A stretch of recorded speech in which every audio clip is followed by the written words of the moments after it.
IELTS writing, recent task 2 questions and sample answers. In this tutorial, we're going to look at the new questions that have been recently added to the IELTS writing task 2 question list, and we will break down each question and I'll give you a sample essay plan, and I'll also show you how I attack these types of questions, how to break them down, and how to make it much easier for you to plan and write your essay. Let's jump straight into it. So here's a recent question. The media is increasing interest in famous people who have ordinary backgrounds. Why do you think people are interested in the lives of famous people? Do you think this is a good thing? Here we've got a statement which I think is a little bit distracting. So when I'm planning my essay, I'm going to pay attention to the fact of media, but basically I'm going to write 2 paragraphs. One, answering question number 1, embedded in the question. Why do you think people are interested in the lives of famous people? 2, do you think this is a good thing? It's quite straightforward. This is the process that I teach in the online course at IELTSPodcast.com /online IELTS course.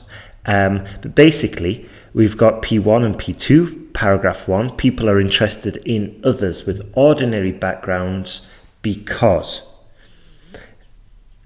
And then I can do my list. Inspiration, it's motivational. They can see real people without plastic surgery, blah, blah, blah. Because we've got to pay attention to the fact of ordinary backgrounds. Okay? So, first part of the question. Why do you think people are interested in the lives of famous people? But also, there's that part at the beginning about ordinary backgrounds. So I didn't just ignore that. We're talking about famous people, people being interested in other famous people, but these famous people have real ordinary backgrounds, so to speak. So I'm mentioning that, and then I'm going to build my paragraph around that. Yes, it's a good thing. Body paragraph 2 is going to be an agreement. Do you think this is a good thing? Yes, I think it's a good thing. It shows you what is possible. It shows you that famous people are just ordinary. So I agree, but now I just put in a conjunction and I say although, okay? And as I said before, this is my plan. So I'm sketching this down, pencil and paper, and then I'm going to basically drop it into the C2 framework in the sentence guide, and it'll basically come out with a coherent paragraph. So these are my points. I'm going to say, yes, it's a good thing. I'll give you a few reasons why. It shows you what's possible, shows you the famous people are just ordinary. And then I'm putting my conjunction, as I said before. Although it can be dangerous because nobody's perfect and people do make mistakes. And then I'm going to give an example, a real world example that proves my point. I'm going to talk about Lewis Hamilton, the F1 champion from Formula 1 race cars, Grand Prix. And I'll say that he behaved badly once in Australia and he got charged for dangerous driving.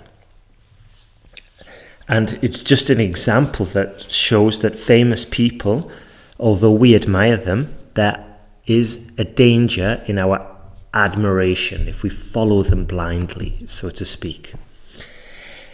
Number 2, in today's times, the internet is making it easy to study online from home. Some prefer online courses to study and they think it's better. Others prefer classroom education. Discuss both views and share your opinion. Let's just modify that. The internet. Okay, in today's times, the internet is making it easy to study online from home. I guess that's kind of a distraction. Paragraph 1, some prefer online courses to study and they think it's better.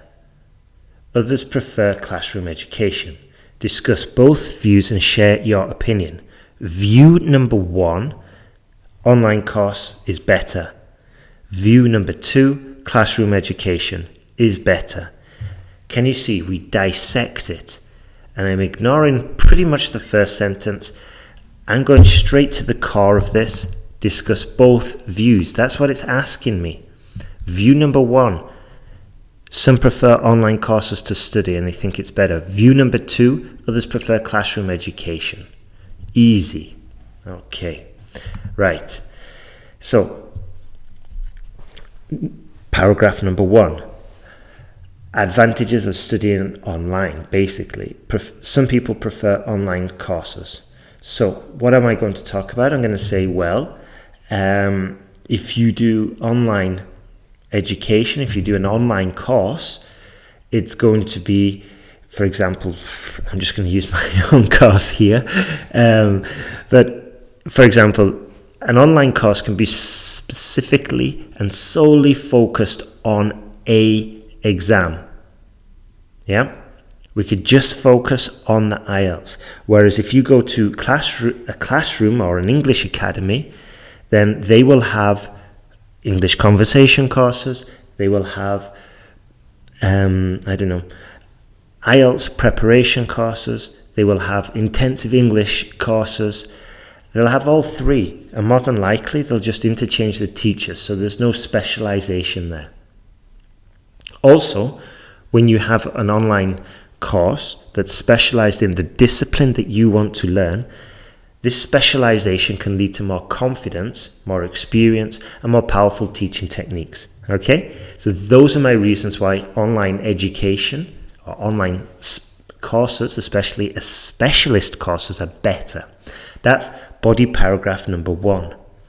And as a side note, I'm not going to write out these paragraphs until and unless I have plans for each paragraph. Body paragraph number 2. Others prefer classroom education. So why do they do that? Well, it's a traditional route and it's perceived as safer. But this methodology hasn't changed since Greece. Okay, since ancient Greece. So let's just go and have a look at the word perceive, because hopefully you picked up on the fact that we did have the word perceive in there. And as I thought, perceive is a C1 verb. And hopefully you know what I mean when I say C1. C1 basically means between a band 8 and a band 9. As checked by Cambridge, I think it's Cambridge Dictionaries, but Cambridge Board is part owner of the IELTS exam. They provide the exams, the material and things like that, and fortunately they also have a dictionary, the Cambridge Dictionary, and they can class certain verbs at different levels, and perceive is classed as a C1 verb. So using that's going to, obviously it's not going to guarantee you a band 9 or a band 8, but it definitely increases your chances. Right. So anyway, back to body paragraph 2. Others prefer classroom education. It's traditional, it's perceived as safer. However, another conjunction in there. In my notes I've put, but this methodology, obviously in my writing I'm going to transform that to however, because it sounds more formal, and I'll say, however, this methodology has not changed since ancient Greece or ancient Greek. There's lots of drawbacks with this methodology. There's mixed ability students, and you might go at the pace of the slowest learner in the class, and also many times they do not offer a guarantee, unlike certain online courses that promise jump to band 7 or it's free. So anyway, I'll just mention that. And yeah, with the online course, as you know, I'll just mention this briefly then move on. So you watch the tutorials, you get your email in your essay for expert essay correction. You get your essay back along with some feedback. It's a fast way to improve. Then you watch the next modules, watch some more advice, watch some more tips and tutorials, send in more essays, and then you get your essay back and you get more feedback. And this is how we manage to improve your essays, through positive feedback. And this is also why we can offer the guarantee. So yeah, I personally think it's much more effective than going to the classroom, because we've got specialist tutors. As I said in my essay argument, specialist tutors who are only focused on the writing. Let's move on. Science will soon make people live up to 100 or even 200 years.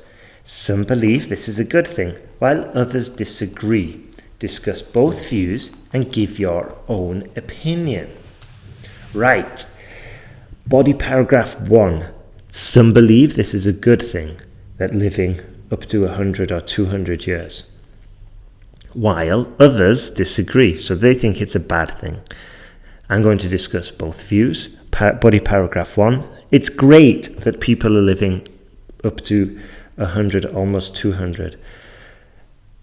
Body paragraph 2. It's terrible. Conclusion. I don't know. I'll make up my conclusion afterwards. So let's just have a look at my notes. Body paragraph 1. 100 to 200 year olds is great. As you could tell, these are my notes. You could spend more time with the loved ones. Collective knowledge should increase. I'm also going to just put in a clause here. It's going to be like a more sophisticated writing technique. It's only the conditional, but I'm going to put it's a good thing if they are allowed to grow old with dignity. Yeah? That means what I'm basically saying here is that living up to 150, 200 years old is fantastic if they can do it by maintaining a high quality of life.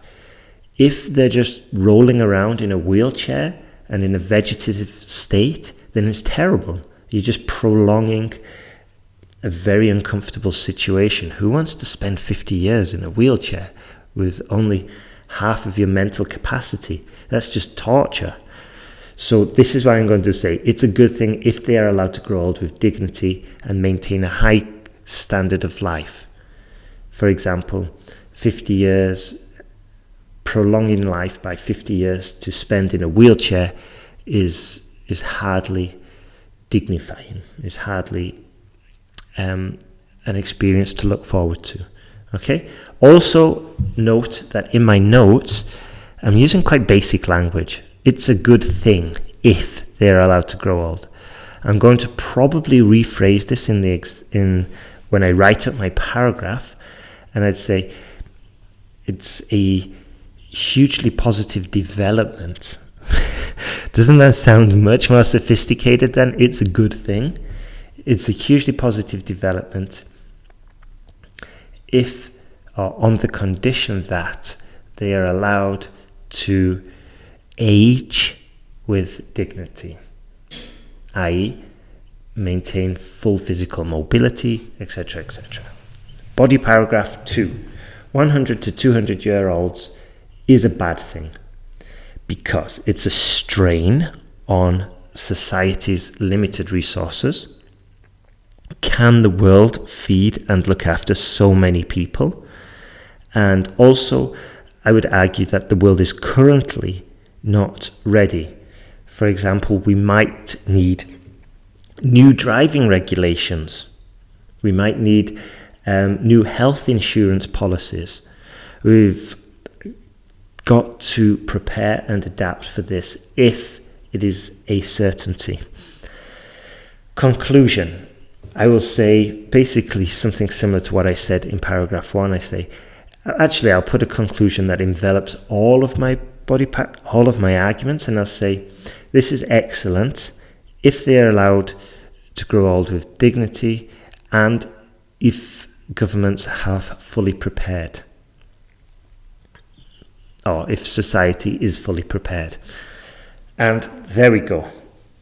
Also, as a side note, just so you don't forget, we look at the question, we dissect it into body paragraphs, and then even when we're dissecting it, then we do a brainstorm and we jot down our ideas, what we're going to do for each paragraph, and probably even the conclusion and the introduction. I'm not going into the conclusion and introduction in this tutorial. I just want to look at questions.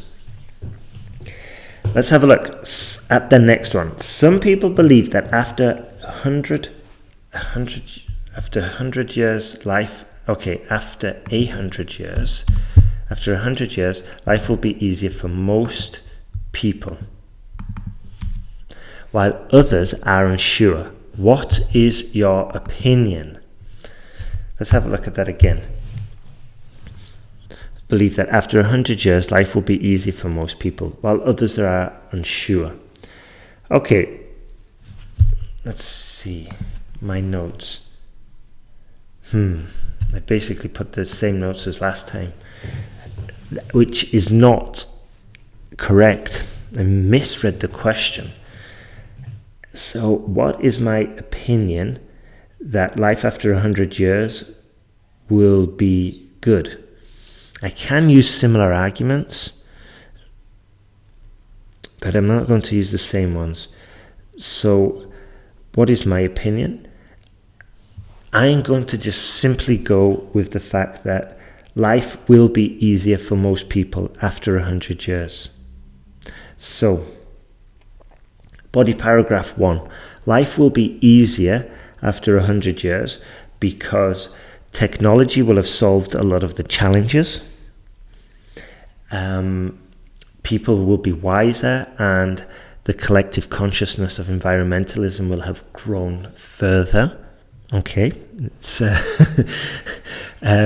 concern about the earth will have grown into a more serious issue.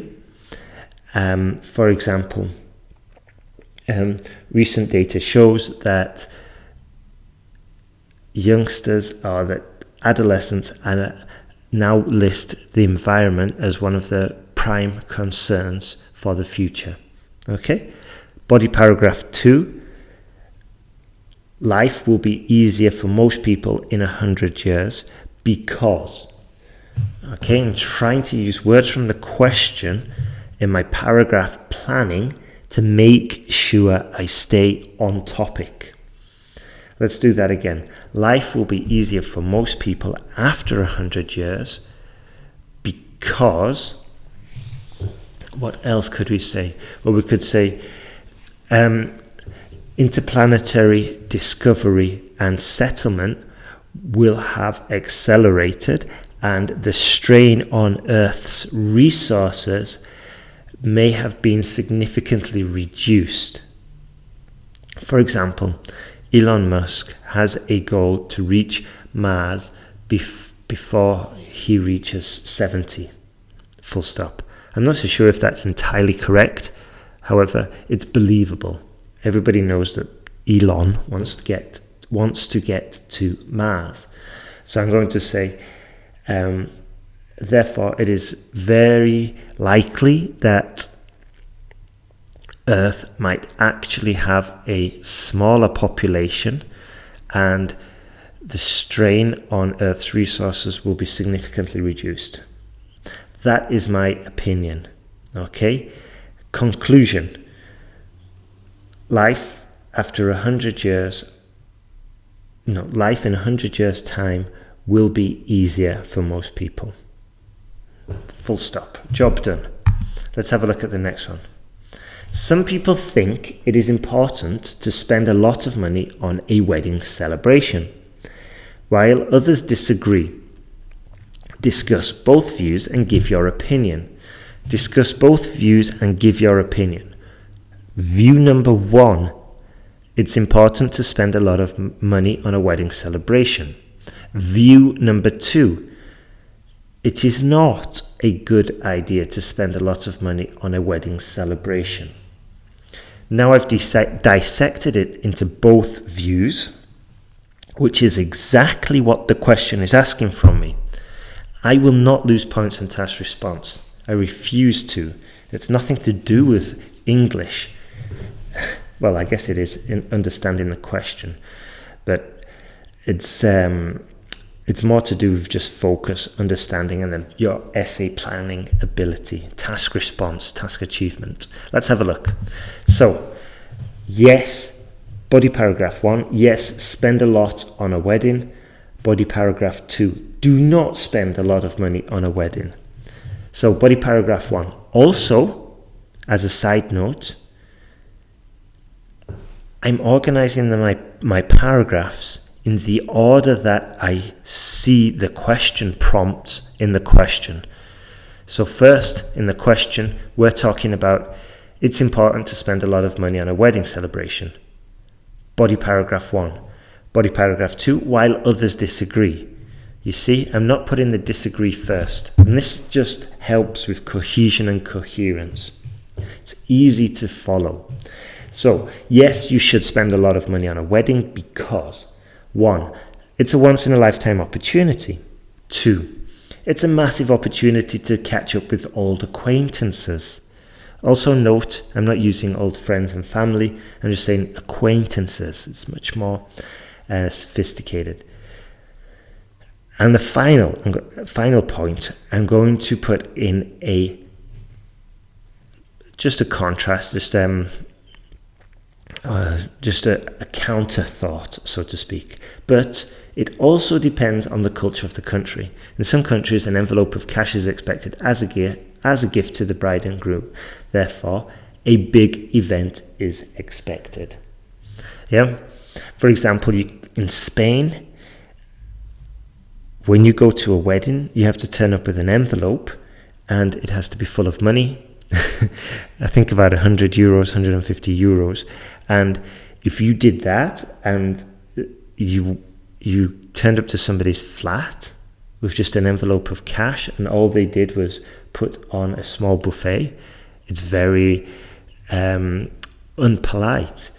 You turn up to a wedding with 100 euros in cash or whatever it is, and the Spanish way is you sit down in a big tent or a big hall and you eat and drink and eat and drink and eat and drink. So although you are giving 150 euros or whatever, you're probably getting a good chunk of that back in the celebration. So anyway, let's move on. Body paragraph number 2. Do not spend a lot of money on a wedding. My reasons are, if it is real love, is it actually necessary? The money could be used elsewhere, perhaps a deposit for a house, even possibly to buy a house. Also, if you have your wedding abroad, an expensive tropical wedding could be a financial burden for some people. For example, if I decide to have my wedding in the Philippines, and now I've invited all my friends and family from the UK to the Philippines, and it's a very big ask for everybody to do. They've got to find the holidays, they've got to find the money, and you could even say it's not very fair. And of course, spending a lot of money, you will probably spend more money having a wedding in a foreign country than you would in your own country. I mean, flights alone are going to impact the cost. So just keep that in mind. Now, let's have a look at the penultimate question. Successful companies use advertising to make more sales.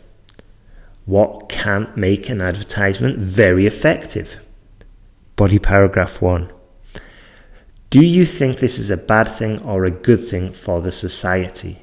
Body paragraph 2. Hopefully you are learning by listening to this tutorial, by watching this tutorial, you are learning how we break down the questions. This is a very useful technique, and it's one that I teach in more detail in the online course. And it's actually one of the exercises, just going back here It's one of the exercises we ask the students to do.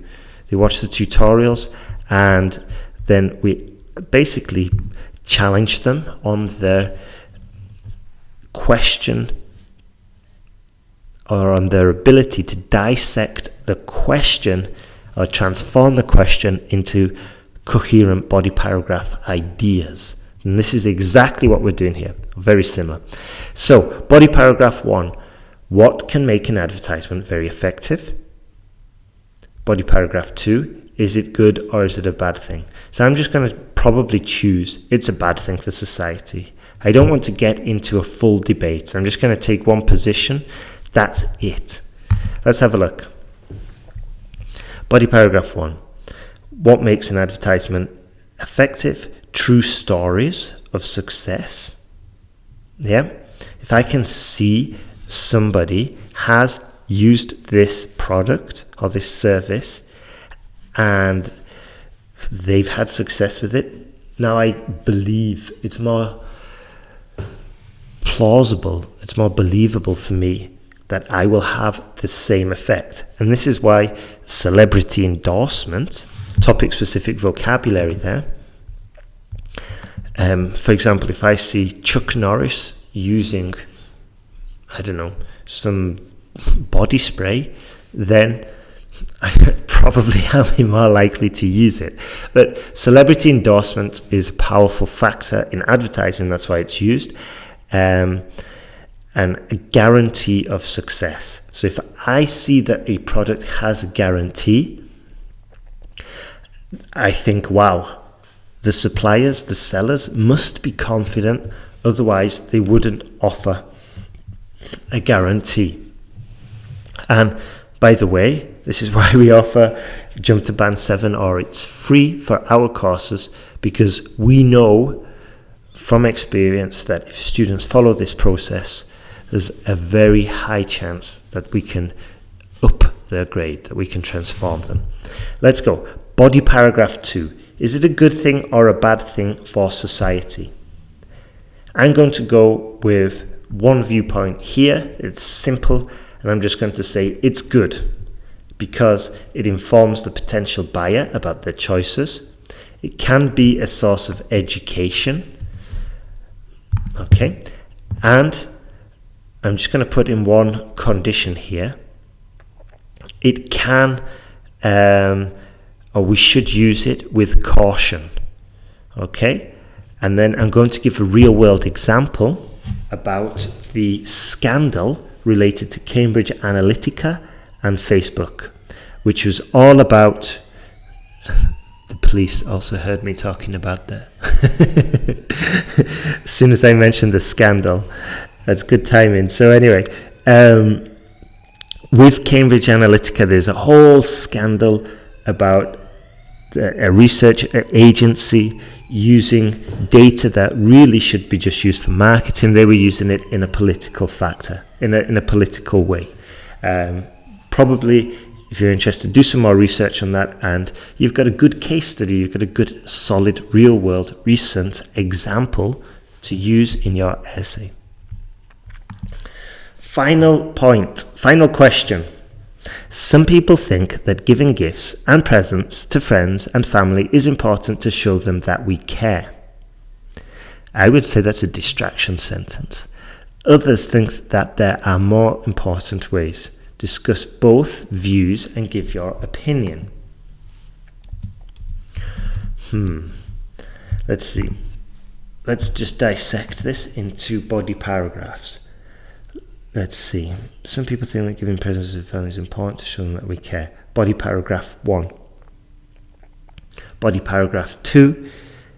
There are better ways than giving gifts and presents. So let's see.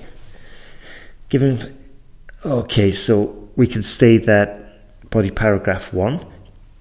Giving a physical gift can stand the test of time, and it will be a memory that never fades. Yep, I can give you a watch and it's probably going to last a lifetime if you don't lose it. So it could be passed from one generation to the next. Also, that the present doesn't have to be expensive. It could be something that I carved, something that I knitted or sewed, a piece of art. Okay? So, yeah, I would say it is important to show them that we care, and it doesn't necessarily have to be expensive. Body paragraph 2. Others think that there are more important ways. Discuss both views and give your opinion. Body paragraph 2.